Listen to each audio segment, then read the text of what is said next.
तो मेरे भाई आप लोग के इतने सारे कमेंट आ रहे थे कि सर जो आपने ड्राफ्ट बताया था वो ऑफिशियल है क्या? तो मेरे भाई बिल्कुल वो ऑफिशियल ड्राफ्ट था। जो 4098 पोस्ट जो जूनियर इंजीनियर की आप लोग की रेलवे में आने वाली हैं 2026 में, वो उसका ऑफिशियल ड्राफ्ट था। तो उसको लेकर के आप डाउट मत करो, वो ऑफिशियल है। आप जाकर के रेलवे की वेबसाइट पे भी चेक कर सकते हो, लिंक मैं आप लोग को दे दूंगा। लेकिन आज जो ये मैं आप लोग को बताने वाला हूँ, जो 4098 पोस्ट थी हमारी, इनकी हम लोग अपना कैटेगरी वाइज देख लेते हैं, ब्रांच वाइज, कि सिविल मैकेनिकल इलेक्ट्रिकल वालों की कितनी पोस्ट होने वाली हैं। और जैसा मैं आप लोग को पहले भी इन्फॉर्म कर चुका हूँ कि जैसे टेक्नीशियन की वैकेंसी थी या एएलपी की वैकेंसी थी, तो जो भी हमारी 2025 में वैकेंसी आई थी, उनसे ज़्यादा ही वैकेंसी हमें देखने को मिलनी है 2026 में। और मैंने आपको ये भी बताया कि ये वैकेंसी आप लोग की अभी टेंटेटिव है, वैकेंसी और बढ़ेंगी। क्यों? क्योंकि देखो, जब लास्ट ईयर की अगर हम लोग बात करें, 2025 की जो आप लोग की आरआरबी की वैकेंसी अभी चल रही है, इसमें अगर हम लोग बात करें तो ये 2500 के लगभग जो है ये आप लोग की पोस्ट हैं इसमें। लेकिन अभी इस साल कितनी आ रही हैं? 4000। तो टेक्नीशियन में भी वैकेंसी बढ़ी है आप लोग की, एएलपी में भी बढ़ी है, और मेरे भाई यहाँ पर भी आप लोग को जो है वो बढ़ करके वैकेंसी देखने को मिल रही है। तो आप इस चीज़ के लिए निश्चिंत रहो कि वैकेंसी इतनी ही रहेंगी या बढ़ेंगी, तो वैकेंसी आप लोग की बढ़ेंगी। बस आप अपनी प्रिपरेशन में ढील मत देना, ठीक है? क्योंकि जैसे ही ऑफिशियल नोटिफिकेशन आएगा, 2 से ढाई महीने में आप लोग का सीवीटी 1 जो है वो करा लिया जाएगा। तो एक बार जो है इसका देख लेते हैं हम लोग। जो मेरे पास 4098 पोस्ट हैं, इनका क्या आप लोग का डिवीजन रहने वाला है। अगर हम लोग बात करें सबसे पहले सिविल की, तो मेरे भाई जो सिविल की वैकेंसी आप लोग की रहने वाली है 1594। क्या एक्चुअल में सर 1594 वैकेंसी है? तो ऐसा नहीं है, अभी मैं आप लोग को बताऊंगा। 1594 से भी ज़्यादा ये वैकेंसी है। कैसे हैं, थोड़ा सा पेशेंस रखो। मैकेनिकल वालों की बात करें तो मैकेनिकल वालों की यहाँ पर 1178 पोस्ट हैं जूनियर इंजीनियर की।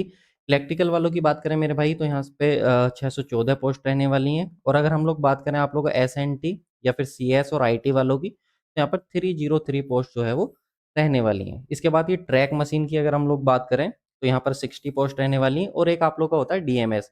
बहुत सारे लोग पूछ रहे थे सर ये डीएमएस क्या होता है? तो डीएमएस क्या होता है भाई, एक स्टोर, जैसे स्टोर कीपर होते हैं ना, आई थिंक, तो उनकी तरह ये पोस्ट होती हैं आप लोग की। तो टोटल जो है 314 पोस्ट रहने वाली है। और सीएमए की अगर हम लोग बात करें, तो मेरे भाई यहाँ पर 35 पोस्ट रहेंगी। अगर आप इन सबको जब कंबाइन करते हो, तो कंबाइन करने के बाद आप लोग की ये 4098 पोस्ट जो है वो बन जाती हैं। अब इसके बाद अगर हम लोग बात करें, तो यहाँ पर आप लोग को अच्छे से पता है कि एलिजिबिलिटी अगर क्राइटेरिया की बात करूँ मैं, तो जूनियर इंजीनियर के लिए आप लोग का, या फिर डीएमएस के लिए ध्यान दीजिएगा।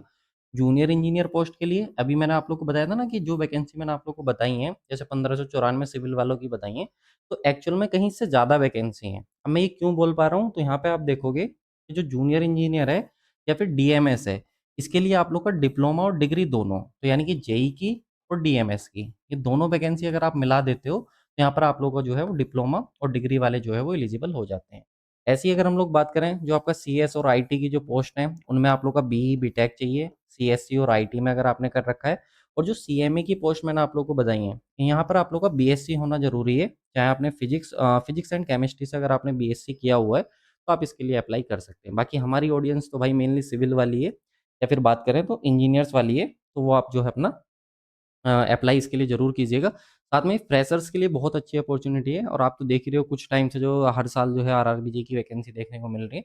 भाई अगर कोई प्रिपरेशन कर रहा है, तो ये बहुत अच्छा टाइम है, वो कंटिन्यू अपनी इसकी प्रिपरेशन कर सकता है। इसके साथ ही आप लोग का एसएससी जेईई भी आने ही वाला है। इसके साथ ही अगर हम लोग बात करें अपना, तो जैसे मैंने आप लोग को बताया कि जो सिविल वाले कैंडिडेट हैं, वो आप लोग के मेरे भाई सिविल के साथ-साथ जो है, जो जेईई की पोस्ट है, उसके साथ-साथ जो है आप लोग का डीएमएस के लिए भी अप्लाई कर सकते हैं। अगर हम लोग इस तरीके से कंबाइन करें, जैसे कि सिविल वाले हैं, तो सिविल वालों ने सिविल के लिए और डीएमएस के लिए अप्लाई कर दिया, तो ओवरऑल कितनी वैकेंसी निकल के आती है सिविल वालों के लिए। तो इस तरह से अगर हम लोग देखें, तो मेरे भाई यहाँ पर जो टोटल वैकेंसी निकल के आती हैं सिविल वालों के लिए जो हो जाती हैं, ये आप लोग की 1594 तो है, जो प्योर इन्होंने मेंशन करके दी जेई की। लेकिन अगर उसमें डीएमएस को भी अगर और मिला दें, तो आप लोग की ये 1908 वैकेंसी जो है वो टोटल हो जाती हैं। इसी तरीके से अगर हम लोग बात करें अपना, जैसे इलेक्ट्रिकल वालों के लिए है या फिर इलेक्ट्रॉनिक्स वालों के लिए है, तो जेई तो है ही इनके लिए, लेकिन इसके साथ ही जो अदर डिपार्टमेंट है उनमें भी जो है ये एलिजिबल हैं। तो इस तरीके से अगर हम टोटल फाइनल चार्ट देखें, तो मेरे भाई जो इलेक्ट्रिकल वालों की 614 पोस्ट थी, वो बढ़ करके आप लोग की कितनी हो जाती हैं, 2469 पोस्ट जो है आप लोग की हो जाती हैं, 2469।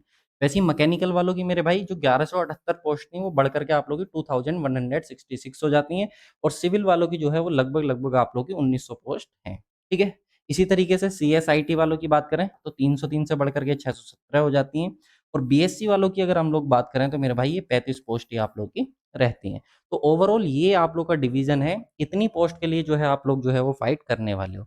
वीडियो कैसी लगी आप कमेंट करके, लाइक करके ज़रूर बताइएगा। बहुत गर्मी हो रही है, लेकिन ये इन्फॉर्मेशन आप लोग को देना बहुत ज़्यादा ज़रूरी था, ताकि आप अपनी प्रिपरेशन को जो है वो कंटिन्यू रख सको। बाकी आप सिविल के स्टूडेंट हो, सिविल स्ट्रीम के स्टूडेंट हो, तो चैनल को सब्सक्राइब करके रखो मेरे भाई, बहुत सारा कंटेंट जो है वो आप लोग के लिए अवेलेबल है। तो thank you so much for watching this video.